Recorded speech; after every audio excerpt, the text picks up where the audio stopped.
Hola, buenos días. Nos encontramos en la sección de entrevistas del Departamento de Química de la UAM Iztapalapa y en esta ocasión tengo el gusto de estar platicando con el doctor José Alejandre Ramírez. Hola, José, ¿cómo estás? Hola, Fati, ¿cómo estás? Buenos días. Hoy queremos hacerte una serie de preguntas. Sin embargo, para empezar con esta entrevista, si tú no tienes ningún inconveniente, voy a leer una semblanza con respecto a tu trayectoria académica. Sí, cómo no. Ok. La semblanza del doctor Alejandre es la siguiente. Estudió la licenciatura, la maestría, el doctorado en la UAM Iztapalapa. Ha hecho estancias sabáticas en la Universidad de Southampton, Inglaterra, 2 años, en el Instituto Mexicano del Petróleo, 1 año, y en la Universidad de Cambridge, Inglaterra, 1 año. Ha sido jefe del Departamento de Química y pertenece al Sistema Nacional de Investigadores en el nivel 3. Ha impartido conferencias en foros nacionales e internacionales. Ha publicado 91 artículos de investigación en revistas especializadas. Tiene más de 4,600 citas a sus trabajos de acuerdo a Google Scholar. Tiene un índice H de 35 y tiene 2 artículos de autores mexicanos más leídos, de acuerdo con el American Institute of Physics. Ha dirigido a 15 alumnos de licenciatura, 9 de maestría y 8 de doctorado. Ha recibido en su grupo de investigación a 3 postdoctorantes, 4 sabáticos y a un profesor curricular. Ha desarrollado proyectos con Univer, Inglaterra, Instituto Mexicano del Petróleo y Centro de Investigación en Polímeros, COMEX. Sus líneas de investigación están orientadas a entender el efecto que tienen las interacciones moleculares en las propiedades físico-químicas de la materia. Usa los métodos de la química cuántica y simulación molecular para desarrollar. El primero, métodos de dinámica molecular, Monte Carlo, y dinámica de partículas disipativas. Segundo, campos de fuerza no polarizables de líquidos polares y iónicos, así como de sólidos. La tercera, electrolitos para mejorar la conductividad iónica en dispositivos para almacenar energía de iones litio y otros metales usando solventes polares, líquidos iónicos, polímeros y nanotubos de carbono. La cuarta, solventes para incrementar la solubilidad y liberación de fármacos en agua, usando cocristales, líquidos iónicos a temperatura ambiente, ciclodextrinas y polímeros. Quinto, estudios del transporte de fármacos y iones en membranas lipídicas y proteínas a nivel mesoscópico. Y el sexto, métodos para la extracción de compuestos contaminantes en gasolinas y diésel. Bueno, esta sería una pequeña introducción a la semblanza del doctor Alejandre. Bienvenido, José. ¿Qué tal, Fati? ¿Cómo estás? Todo muy bien, gracias. Te quiero hacer algunas preguntas. La primera de ellas, ¿cómo llegaste tú a la Universidad Metropolitana? Bueno, yo estudié en la vocacional, que depende del Instituto Politécnico Nacional, porque originalmente yo quería ser ingeniero electricista, ¿sí? Yo había estudiado en la secundaria un taller por varios años de electricidad y me gustaba, pero en la vocacional me di cuenta que era una carrera muy técnica y a mí me gustaría hacer algo un tanto más científico, ¿no?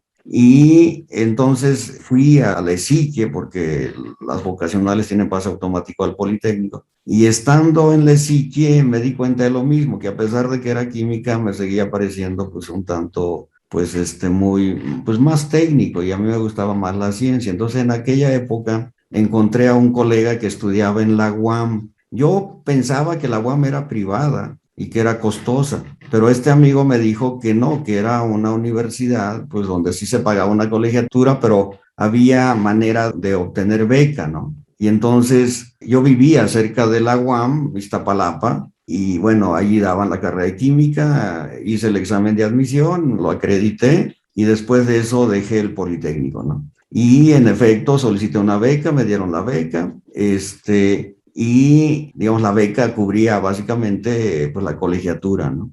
Y entonces ahí de alguna manera me vi pues, en la necesidad de definir qué quería estudiar, porque a mí me gustaba mucho la parte de las matemáticas y la física, ¿no? Entonces, por situación personal decidí estudiar química, lo cual pues nunca me arrepiento.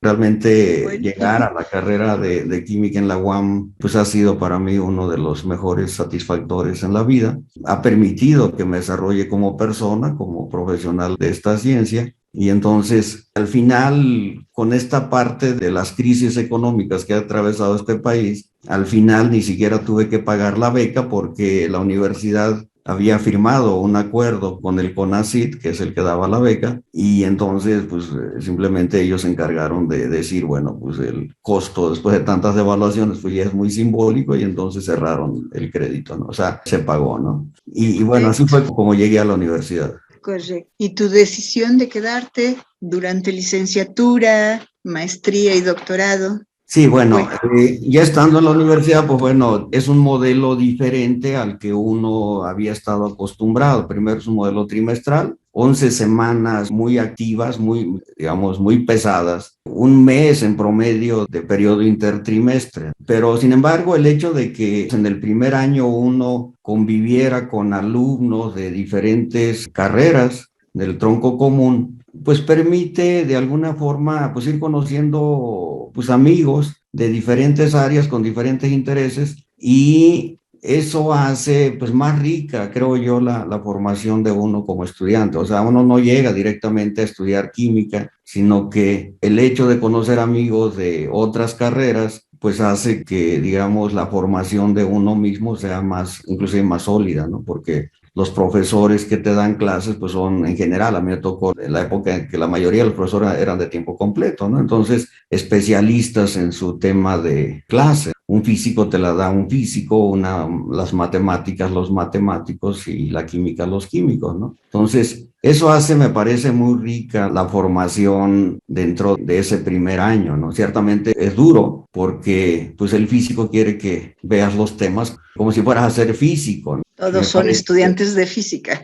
exacto, ¿no? Y entonces me parece que eso habla también de una formación sólida en esos tres campos. Si uno logra acreditar el primer año, pues tienes bastante posibilidades de seguir con éxito lo siguiente, ¿no? Yo terminé la carrera, bueno, la carrera pues son de 12 trimestres, yo me acuerdo. Cuando empecé a escuchar de la UAM, pues decían que era la universidad donde no se hacía tesis, ¿no? Que era la primera universidad, creo que de este país que no se hacía tesis, ¿no? Pero cuando estás ahí adentro te das cuenta que dice, bueno, pues son 4 años de carrera, pero que el promedio en aquella época pues empezaba a notarse que no lo hacían en 4 años, ¿no? Claro. Entonces, yo, digamos, en mi caso, pues terminé la carrera en 13 trimestres. Eso, ciertamente, pues hay que pues, hacer el trabajo que tengas que hacer. Y sobre todo que a mí me parece que la parte motivacional de muchos profesores, pues, digamos, influyó justamente en el desarrollo personal, ¿no? Me parece perfecto. Qué bueno, además que te quedaste y tan sólida la formación, pues que se nota en tu currículum que realmente dio muchos frutos, ¿no? Oye, José, ¿nos podrías platicar alguna anécdota, sea para ti significativa en tu etapa dentro de la UAM Iztapalapa? Y bueno, pues uno a través de los años pues tiene muchas vivencias y ciertamente pues digamos, pues no se pueden contar todas, pero bueno, hay una tal vez en particular que a mí, digamos, me parece interesante, ¿no? Yo dentro de la química, dentro de las ciencias, pues hay actualmente varios campos, ¿no? Varias áreas, grandes áreas. Uno es la parte experimental, donde uno trabaja en un laboratorio. La química es hasta hace varios años era 100% experimental. Sin embargo, empiezan a aparecer las computadoras y yo decido meterme en la parte computacional, ¿no? Un teléfono actualmente pues es una cosa que es una computadora. Las computadoras que teníamos en aquella época en la universidad pues eran versiones muy prematuras de lo que es actualmente, ¿no? Me acuerdo, sin que yo haya usado ese tipo de aparatos, había, para hacer un programa, los alumnos tenían que usar perforadoras de tarjetas. De esas perforadoras de tarjetas, pues bueno, las perforaban en la UAM Iztapalapa, por ejemplo, y la computadora estaba en la Rectoría General, que antes estaba por lo que era el Toreo, allá por Joselillo, se llamaba la calle, ¿no? Y entonces se cuenta, a mí no tocó vivirlo, pero se cuenta que los alumnos entregaban ahí en el centro de cómputo sus paquetes con sus tarjetas perforadas y entonces el encargado del centro de ahí pues lo recogía y se lo entregaba a alguien para que lo llevara pues a donde estaba la computadora allá por el Toreo, ¿no? Entonces hay anécdotas que dicen que al cuate que las llevaba se le caía la caja donde iban las tarjetas y el cuate pues amablemente pues las recogía y las acomodaba Como Dios le daba a como yo entender. le daba a entender, exacto. Entonces resulta que cuando llegaba ya lo compilaban, pues a la computadora hacía su trabajo, regresaba con un listado con muchísimos más errores que los que el estudiante que lo había mandado pues pensaba, ¿no? Y entonces pues resulta que pues el cuate pues tuvo que decir que Se le habían caído. se les habían caído, ¿no? Ni hablar. En fin, hay muchas otras. Cuando empezó a avanzar el cómputo en la UAM Iztapalapa, pues se organizaron, digamos, reuniones de trabajo cuando se compró una de las primeras, se le llamaba una mini supercomputadora, ¿sí? Se organizó todo un evento pues a nivel nacional, digo, vinieron gente de diferentes universidades, vinieron, digamos, instructores de Estados Unidos, parece que era la de Silicon Graphics los que vendían esa máquina, y entonces, pues como todo, uno va con la intención de mejorar sus programas, esa era la idea, era una máquina paralela, la primera máquina que llega, digamos, al menos a la universidad. Y entonces venían instructores con la intención de ayudarnos a mejorar nuestros códigos, digamos, ponerlos con la nueva tecnología, ¿no? Y entonces, pues muchos dijeron, bueno, a ver si es eso, entonces voy a meter el sistema más grande posible que yo quiero hacer para correr mis programas y ver si me enseñan. Resulta que la primera de cambios, la computadora ya no funcionó, ¿no? Y entonces La trabaron. la trabaron, exacto. Y entonces los instructores pues no pudieron destrabarla, tuvieron que apagarla y encenderla y bueno, pedir que no hiciéramos cosas de esas. Y como consecuencia terminaron pagándonos algunos de nosotros vaya, digamos, una estancia en Silicon Valley para checar que era una compañía seria, en fin, cosas de ese estilo, ¿no? En fin, eso es algo que digamos, pues va hablando poco a poco del desarrollo de la tecnología, ¿no? Claro. En Y una particular. experiencia súper interesante para ustedes, ¿no? O Exacto, sea, ¿no? Y que que ni no siquiera todo, prevista. exacto, y entonces a partir de esa época, digamos, con la influencia e interés de varios investigadores, pues se fue desarrollando poco a poco lo que es el Centro de Supercómputo de la UAM Iztapalapa, ¿no? Que ahora es pues un referente a nivel nacional, ¿no? Claro. Oye, y en el otro aspecto, como profesor, ¿qué es lo que a ti más te hace disfrutar el dar clases? Bueno, yo creo que la parte de docencia es algo, digamos, a mí me gusta porque estamos en contacto con jóvenes. Esa es una gran diferencia, tal vez con respecto a otros trabajos, ¿no? Que uno trimestre a trimestre va encontrando jóvenes entusiastas y el hecho de que uno haga investigación permite no nomás recitar tal vez información que viene en libros, sino que uno puede tal vez motivar, al menos tratar de motivar a los alumnos para que poco a poco vayan entendiendo lo que es esto de la investigación, ¿no? No es sencillo, pero me parece que para mí eso podría ser una de las cosas importantes, el motivar a los alumnos porque aprendan algo más allá de lo que están en los libros, ¿no? De que, digamos, hay cualquier campo en el que uno se fije, hay mucho por hacer, ¿no? Y entonces me parece que esta vinculación que tiene la UAM, de que los profesores, la mayor parte del departamento de química, que todos seamos de tiempo completo, hace que, digamos, no nomás seamos profesores, sino que también hablemos en algunas ocasiones o orientemos, digamos, las clases hacia información que tenemos de investigación que vamos desarrollando pues en el momento en que uno da las clases, ¿no? Correcto. Oye, ¿y cómo llegaste a tu línea de investigación y cuál es la principal de tus líneas de investigación? En tu semblanza mencionamos varias. ¿Cuál podrías tú considerar que es la principal? Yo creo que una de las ventajas que tiene justamente, el sistema UAM, pues es que uno empieza a hacer, digamos, cursos teóricos y cursos experimentales. Antes era desde el primer trimestre. Y entonces eso te permite ir identificando qué es lo que te gusta, qué es lo que no te gusta. Yo desde muy chico definí que los experimentos no eran para mí, ¿no? Me gustan, pero que no eran para mí, ¿no? Y entonces, en aquella época tenías en la UAM pues un camino, que era el camino de la química teórica, la química cuántica, que es lo que se impartía justamente en la licenciatura, ¿no? Ujú. Entonces me acerqué a un profesor que hacía eso, pero después me tocó buscar otras opciones y entonces hablé con el doctor Chapela, Gustavo Chapela, que fue de los primeros que desarrollaron estudios de simulación molecular en México. Y entonces, digamos, me incorporé a su grupo de trabajo. Él en aquella época era director de la División de Ciencias Básicas e Ingeniería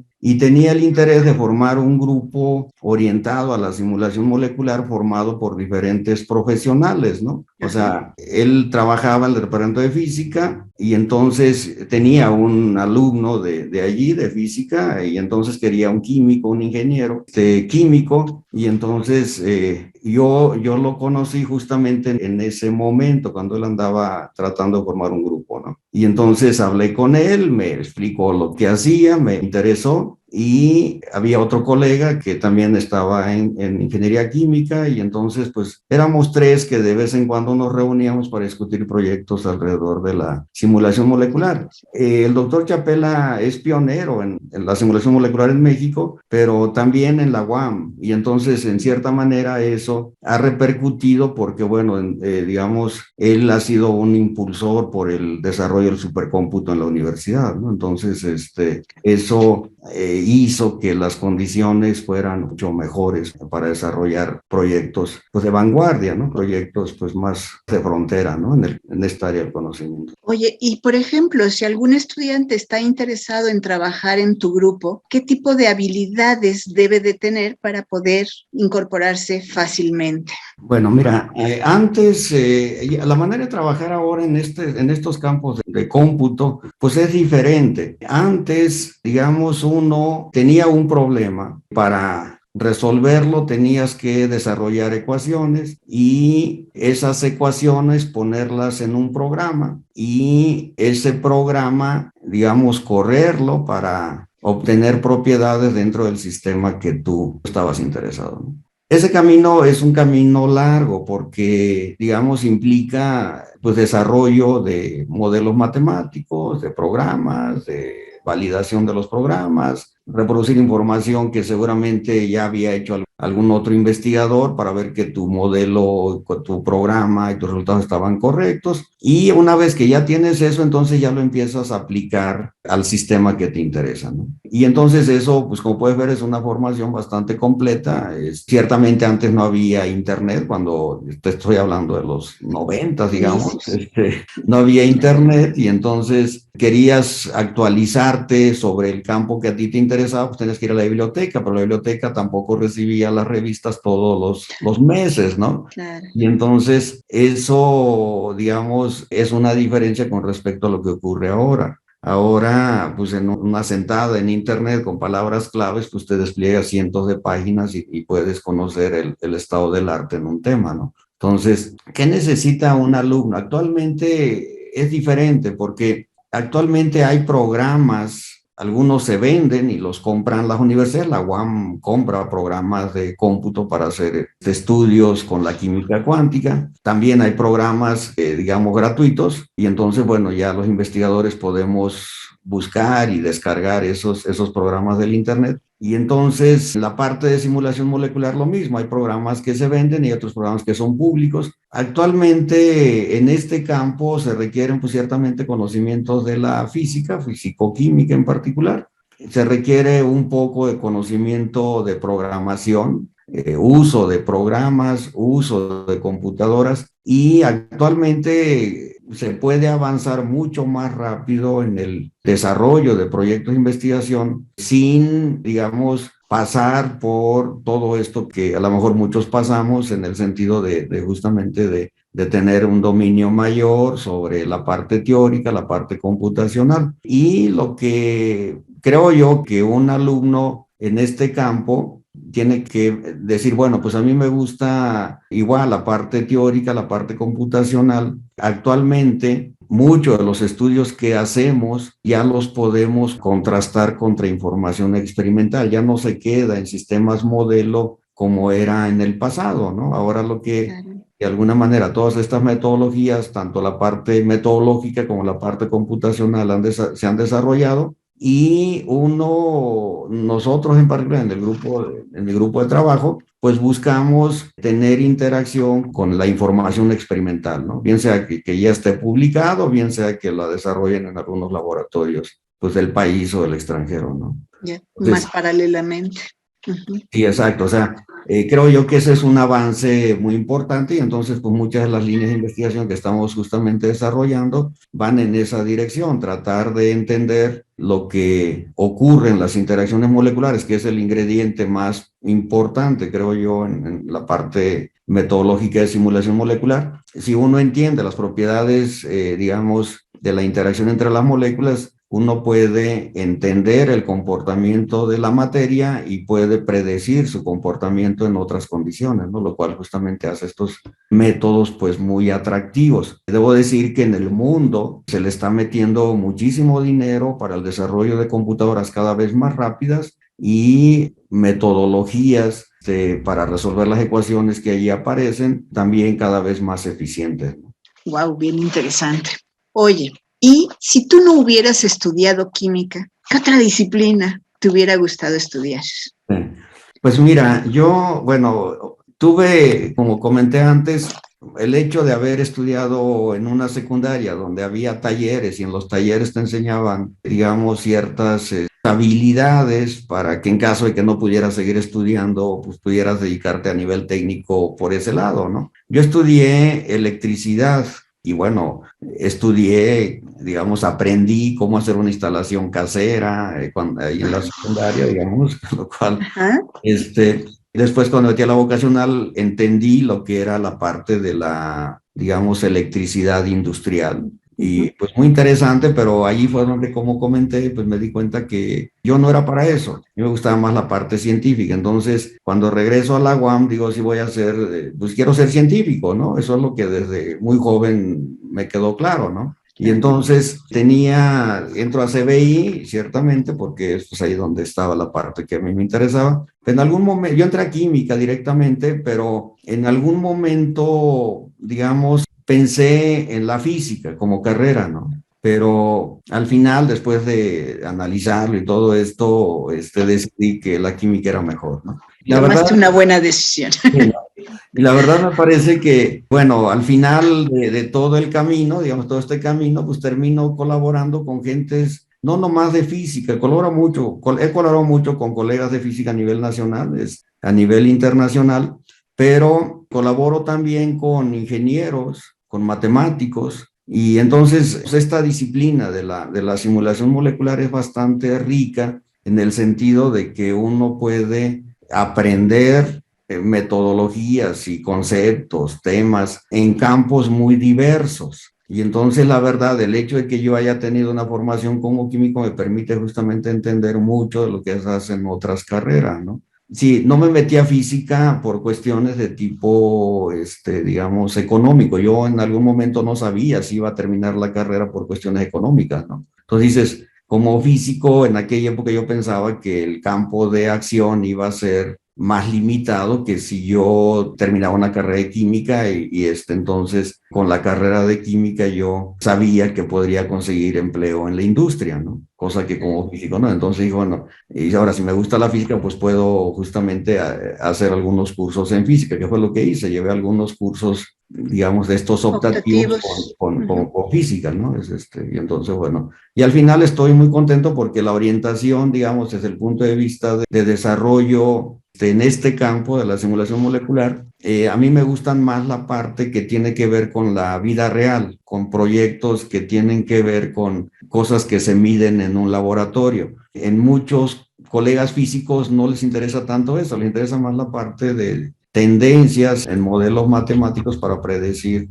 el comportamiento de la materia sin meterse necesariamente en la predicción cuantitativa de un experimento, ¿no? De todos modos, la otra licenciatura que te gustaba, pues no está para nada alejada, ¿no? Van muy paralelas una con la otra, entonces, qué bueno que te decidiste por esta y que tenemos dentro del departamento a alguien tan valioso como tú. Sí, muy amable, gracias. Pues mira, José, muchísimas gracias por esta entrevista, por el tiempo que nos has dedicado y estaremos entonces en contacto más adelante. No, pues a la orden, Pati, me da mucho gusto, ¿eh? A ver, Muchísimas por ahora. gracias. Hasta luego. Hasta luego.